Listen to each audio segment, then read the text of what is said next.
Chapter है साबुन, carbon और उसके यौगिक। अच्छा, आज का क्लास है 5वां क्लास ना, कार्बन और यौगिक का 5वां क्लास। पिछला क्लास में हम सब पढ़े क्या चीज़,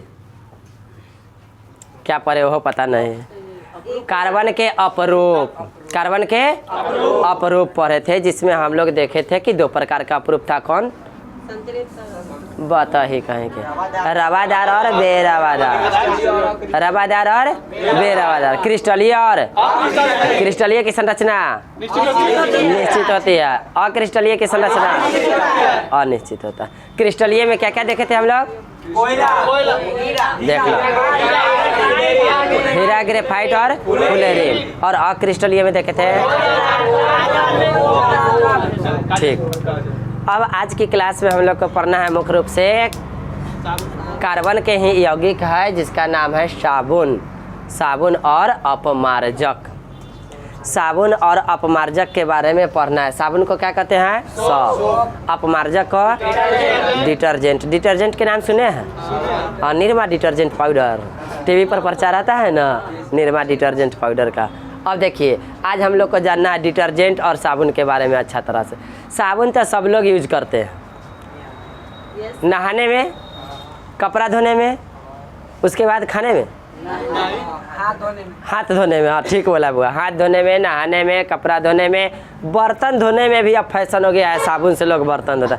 पहले तो लोग देहात में राख उख से बालू उलू से बर्तन धो लेता था, अब साबुन से बर्तन धोया जाता है। तो साबुन का बहुत यूज है, बहुत प्रकार है, उसका प्रयोग किया जाता है साबुन का। आज हम लोग पढ़ेंगे साबुन के बारे में और अपमार्जक के बारे में। बुआ साबुन क्या है, सबसे पहले जानेंगे कि साबुन क्या है। तो साबुन के बारे में देखिए, उच्च वसा अम्ल का एक लवण है, उच्च वसा अम्ल का एक लवण है। साबुन क्या है, उच्च वसा अम्ल का एक लवण। लवण तो एक दिन बताए हैं, नमक बताए हैं ना। देखिए, साबुन उच्च वसा अम्ल का सोडियम और पोटेशियम लवण होता है। किस प्रकार का, सोडियम और पोटेशियम लवण होता है। एक लाइन में कह सकते हैं साबुन एक प्रकार का उच्च वसा वाला लवण है, लेकिन सोडियम और पोटेशियम का, साबुन उच्च वसा वाले सोडियम और पोटेशियम का लवण होता है। अब देखिए कि उच्च वसा वाला जो होगा वसा तेल, उस वसा तेल में क्या है, NaOH, क्या हुआ, हाँ सोडियम हाइड्रोक्साइड। इसे हम लोग कह सकते हैं कास्टिक सोडा, क्या कहेंगे, कास्टिक सोडा। और यह है कास्टिक पोटास, यह है कास्टिक पोटास। तो वसा तेल के साथ कास्टिक सोडा और कास्टिक पोटास मिलाने पर क्या प्राप्त होता है, साबुन बनता है। क्या बनता है, साबुन।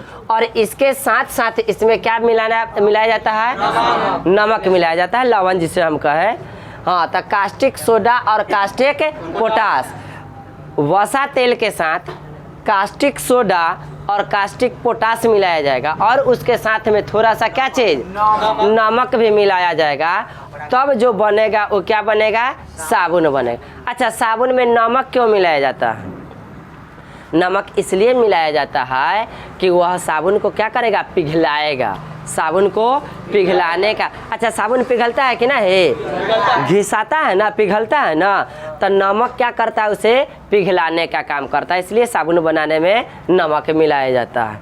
अब साबुन दो प्रकार के होता है, एक होता है कठोर साबुन और एक होता है मृदु साबुन। एक होता है कठोर साबुन और एक होता है मृदु साबुन। तो कठोर साबुन कैसे होता है, तो उच्च वसा वाला जो अम्ल होगा, वसा लवण के साथ सोडियम क्या है, सोडियम हाइड्रोक्साइड, कास्टिक सोडा जब मिलाया जाएगा तो इसके मिलाने से बनेगा कठोर साबुन, और कास्टिक पोटास को मिलाने से बनेगा क्या चीज, मृदु साबुन। साबुन कितने प्रकार के हो गए, दो प्रकार के, कौन कौन, कठोर साबुन और मृदु साबुन। अब कठोर साबुन का यूज किया जाता है कपड़ा धोने में, कठोर साबुन का प्रयोग कपड़ा धोने में, और मृदु साबुन का प्रयोग स्नान करने में, नहाने में। हम लोग नहाते हैं ना साबुन से, तो मृदु साबुन, कौन सा साबुन, मृदु साबुन। नहाने में किस साबुन का प्रयोग होगा, मृदु साबुन का। कपड़ा धोने में किस साबुन का, कठोर साबुन का। अच्छा, कठोर साबुन कैसे बनेगा, वसा तेल के साथ, हाँ सोडियम हाइड्रोक्साइड मिलाने से, और वसा तेल के साथ पोटेशियम हाइड्रोक्साइड मिलाने से मृदु साबुन। कठोर साबुन बनेगा सोडियम हाइड्रोक्साइड मिलाने से। वसा तेल के साथ किसको मिलाएंगे? सोडियम हाइड्रोक्साइड, क्या बोले, कास्टिक सोडा, तो क्या बनेगा? कठोर साबुन। और वसा तेल के साथ पोटेशियम हाइड्रोक्साइड बोले तो कास्टिक पोटास मिलाने से मृदु साबुन बनता है। मृदु साबुन का प्रयोग स्नान करने में, कठोर साबुन का प्रयोग कपड़ा धोने। यहाँ तक क्लियर। अब साबुन के लिए सूत्र है क्या? साबुन का सूत्र है C17H35, उसके बाद COONA। इस साबुन का क्या हो गया? सूत्र हो गया। बउआ कभी कभी यहाँ पर लिखा हुआ मिलेगा C15, हाँ कभी कभी लिखा हुआ मिलेगा C17, कोई दिक्कत नहीं है। अब देखो इस साबुन में भी, साबुन का भी कई एक प्रकार हो जाता है। जैसे अभी दूगो यहाँ देखे ना, आगे भी साबुन कई एक प्रकार का हो जाता है। जैसे कि ना बोले कि कपड़ा धोने वाला अलग है, नहाने वाला अलग है, बर्तन धोने वाला अलग है। अच्छा, सब में अलग अलग प्रकार के केमिकल मिलाया जाता है झाग बनने के लिए। साबुन झाग बनाता है ना बुआ। हाँ, अब यहाँ पर देखो साबुन के बारे में और कुछ विशेषता है कि वसा तेल में का यही बात बताए, वसा तेल में कास्टिक सोडा मिलाने से कठोर साबुन बनता है तथा कास्टिक पोटास मिलाने से मृदु साबुन का निर्माण होता है। क्लियर। अच्छा, साबुन कठोर जल के साथ झाग नहीं बनाता। अब देखिए जल भी दो तरह का होता है, एक होता है कठोर जल और एक होता है मृदु जल। जैसे साबुन दो प्रकार के, कौन कौन? कठोर साबुन और मृदु साबुन। इसी प्रकार से जल भी दो प्रकार के, एक कठोर जल आएगा, कठोर जल को हम लोग खरा जल कहते हैं। हाँ, खरा जल नमक वाला। अच्छा, एक होता है मृदु जल। तब पीने वाला जल कौन होता है? पेय जल, मृदु जल। मृदु जल पेय जल होता है। कठोर जल पेय जल, कठोर जल पीने के योग्य होता है क्या? वह पेय जल नहीं कहलाता, लेकिन मृदु जल पेय जल होता है। अब देखिए साबुन कठोर जल के साथ झाग नहीं बनाता, तो किस प्रकार के जल के साथ झाग बनाएगा? मृदु जल के साथ झाग बनाएगा। साबुन किस प्रकार के जल के साथ झाग बनाता है? मृदु जल के साथ झाग बनाता है, कठोर जल के साथ झाग नहीं बनाता। मृदु जल के साथ झाग बनाता है, कठोर जल के साथ झाग नहीं बनाता है। मृदु जल पेय जल होता है, किंतु कठोर जल पेय जल नहीं होता। आगे देख रहे हैं हम लोग साबुन के बारे में। साबुन के बारे में देख लिए, जल में कठोरता दो प्रकार की होती है। अच्छा, कठोर जल जो बताए मृदु जल, तो जो कठोर जो जल होता है ना, उसमें कठोरता जो है वह दो प्रकार के, अस्थायी कठोरता और अस्थायी कठोरता। जल में दो प्रकार की कठोरता होती है, कौन कौन? अस्थायी कठोरता और अस्थायी कठोरता। अस्थायी कठोरता ऐसा है कि वह खत्म नहीं होगा। अस्थायी कठोरता बहुत कोशिश करने के बाद उसमें से कुछ उसकी कठोरता कमेगा, लेकिन अस्थायी कठोरता दूर किया जा सकता है। अस्थायी कठोरता को आसानी से दूर किया जा सकता है, लेकिन अस्थायी कठोरता को आसानी से दूर नहीं किया जा सकता। अब कैसे होता है जल में कठोरता, अस्थायी कठोरता या अस्थायी कठोरता कैसे होता है? तो जल में कैल्शियम और मैग्नीशियम के क्या पाया जाता है? बाइकार्बोनेट पाया जाता है, सल्फेट पाया जाता है, कार्बोनेट पाया जाता है, नाइट्रेट पाया जाता है। इन सभी के उपस्थित के कारण ही जल में कठोरता का गुण होता है, जल कठोर होता है। अब कठोर में भी दो प्रकार का, एक अस्थायी और एक, तो अस्थायी कठोर जल्दी दूर नहीं होता है, लेकिन अस्थायी कठोर को जल्दी से दूर किया जा सकता। अब देखिए जल में कठोरता दो प्रकार की होती है, एक अस्थायी कठोरता और एक अस्थायी कठोरता। अब अस्थायी कठोरता के बारे में क्या है कि जल की अस्थायी कठोरता उसमें उपस्थित कैल्शियम और मैग्नीशियम के सल्फेट, क्लोराइड और नाइट्रेट के कारण होती है। जल में कैल्शियम और मैग्नीशियम की क्या क्या उपस्थित होने के कारण? सल्फेट, क्लोराइड और नाइट्रेट। सल्फेट कैल्शियम सल्फेट या मैग्नीशियम सल्फेट कह सकते हैं। Calcium sulphate, magnesium sulphate, calcium chloride, magnesium chloride, calcium nitrate, magnesium nitrate. क्या बताए? कैल्शियम और मैग्नीशियम के सल्फेट, क्लोराइड और नाइट्रेट की उपस्थिति के कारण अस्थायी कठोरता होती है। कौन सी कठोरता? अस्थायी कठोरता। जल की अस्थायी कठोरता उसमें उपस्थित कैल्शियम और मैग्नीशियम के सल्फेट, क्लोराइड और नाइट्रेट के कारण होती है। जल में क्या क्या चीज उपस्थित होने के कारण अस्थायी कठोरता होगी? कैल्शियम और मैग्नीशियम के सल्फेट, कैल्शियम और मैग्नीशियम के क्लोराइड, कैल्शियम और मैग्नीशियम के नाइट्रेट की उपस्थिति के कारण जल में अस्थायी कठोरता होती है। हाँ, अस्थायी कठोरता को भी दूर किया जा सकता है। किस विधि द्वारा? आसवन विधि द्वारा इसे दूर किया जा सकता है। जल की अस्थायी कठोरता को आसवन विधि द्वारा दूर किया जा सकता है। अब होती है जल में अस्थायी कठोरता। अस्थायी कठोरता किसकी उपस्थिति के कारण? वही कैल्शियम और मैग्नीशियम के बाइकार्बोनेट। बहुत महत्वपूर्ण है दोनों बात। जल की कठोरता से हर एग्जाम में क्वेश्चन पूछ देगा कि किसकी उपस्थिति के कारण जल में अस्थायी कठोरता होती है या अस्थायी कठोरता, या फिर पूछेगा कि इसे कैसे दूर किया जा सकता है। अस्थायी कठोरता को कैसे दूर किया जाएगा, अस्थायी कठोरता को कैसे दूर किया जाता है, बहुत इंपॉर्टेंट है, हर एग्जाम में पूछता है होगा। तो अभी आप लोग देखें क्या? अस्थायी कठोरता। अस्थायी कठोरता कैल्शियम और मैग्नीशियम के सल्फेट, क्लोराइड और नाइट्रेट की उपस्थिति के कारण होता है। इसे दूर करने की विधि है आसवन विधि। जल की अस्थायी कठोरता को किस विधि द्वारा दूर करेंगे? आसवन विधि द्वारा उसे दूर करेंगे। अब अस्थायी कठोरता की बात आई।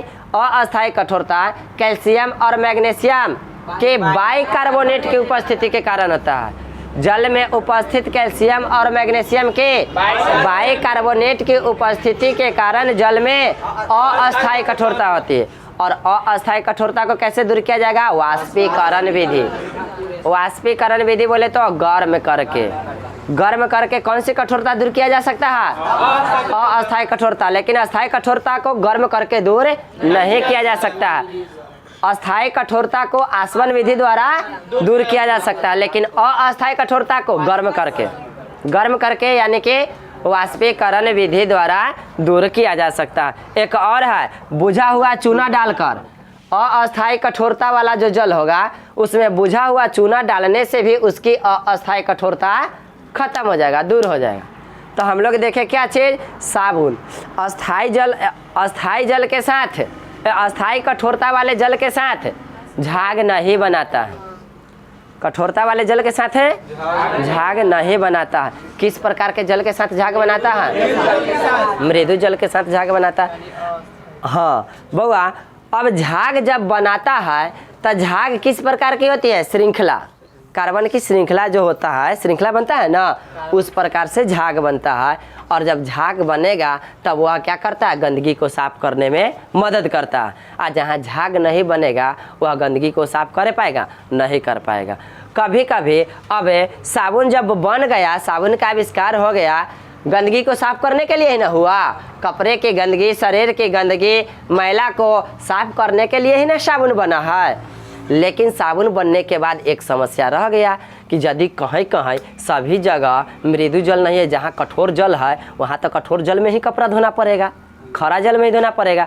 और वहाँ पर खरा जल, जहाँ अधिक मात्रा में खरा जल हो और वहाँ पर यदि कपड़े धोने की बात आए और साबुन झाग बनाएगा ही नहीं तो फिर कपड़ा साफ होगा नहीं, बड़ी समस्या। तब वैज्ञानिक लोग क्या किए? डिटर्जेंट, अपमार्जक। किसकी खोज किए? अपमार्जक की ना। अब साबुन और अपमार्जक आज का टॉपिक था। तो अब साबुन के बारे में हम लोग देख लिए, अब अपमार्जक के बारे में देखना है। अपमार्जक क्या है? अपमार्जक भी एक लंबी श्रृंखला वाला है और वह भी एक वसा का अम्ल ही है। वसा अम्ल से ही बनता है, जैसे साबुन बनता है वैसे ही। लेकिन उसमें क्या गुण बनाया गया है कि वो खरे जल के साथ भी झाग बनाता है। मतलब जो कठोर जल होगा ना, कठोर जल के साथ भी झाग बनाएगा और कठोर जल के साथ भी अभिक्रिया करके झाग बनाएगा और मैला को वह साफ करेगा, गंदगी को साफ करेगा। तो अपमार्जक क्या है? साबुन का ही एक रूप है, पाउडर के रूप में उसे बनाया गया। हम लोग पढ़े हैं ना, चाहे कई एक बार टीवी पर देखते हैं निरमा डिटर्जेंट पाउडर के, वहील डिटर्जेंट पाउडर, वो सब डिटर्जेंट पाउडर है ना। अब हाँ, घरी डिटर्जेंट पाउडर देखो बउआ, टीवी देखता है, सब खूब सब प्रचार याद है ओकरा पास। तो डिटर्जेंट इसीलिए बनाया गया कि खरे जल के साथ, कठोर जल के साथ भी वह क्या करेगा? झाग बनाएगा और झाग बना करके गंदगी को साफ करेगा। क्लियर?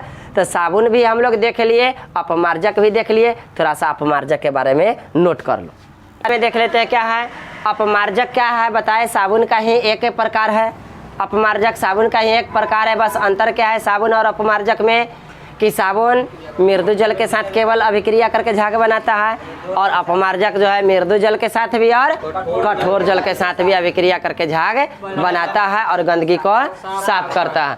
हाँ, यह एल्किल सल्फेट और alkyl benzene sulphate, alkyl sulphate और एल्किल बेंजीन सल्फेट का सोडियम लवण है। अपमार्जक कैसे बनाया गया है, एल्किल सल्फेट और एल्किल बेंजीन सल्फेट का किसके साथ अभिक्रिया करा के, सोडियम के साथ अभिक्रिया करा करके अपमार्जक बनाया गया।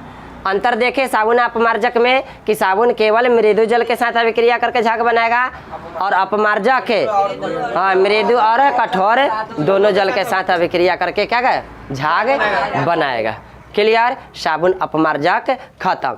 अच्छा, साबुन में हम पहचान बताए थे कि अच्छे साबुन की पहचान, शुद्ध साबुन और अशुद्ध साबुन की पहचान कि शुद्ध साबुन कैसा होता है, उसे जब घसा जाता है कपड़ा धोने में या नहाने में तो खियाते खियाते वो पूरा पतला हो जाता है, पतला होने तक वह नहीं टूटता है।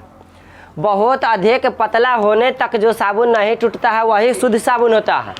और अशुद्ध साबुन जो थोड़ा सा खियाएगा और उसके बाद बीच में से दो भाग हो जाता है, बीच में से टूट जाता है, तो वो क्या होता है, अशुद्ध साबुन। साबुन समझ गए आप लोग? कौन साबुन से नहाते हैं सब आदमी जानते होंगे, शुद्ध की अशुद्ध से ना। थोड़ा सा लगाने के बाद बीच में से दो भाग टूट जाता होगा। चलिए, साबुन अपमार्जक छोटा टॉपिक था, क्लियर।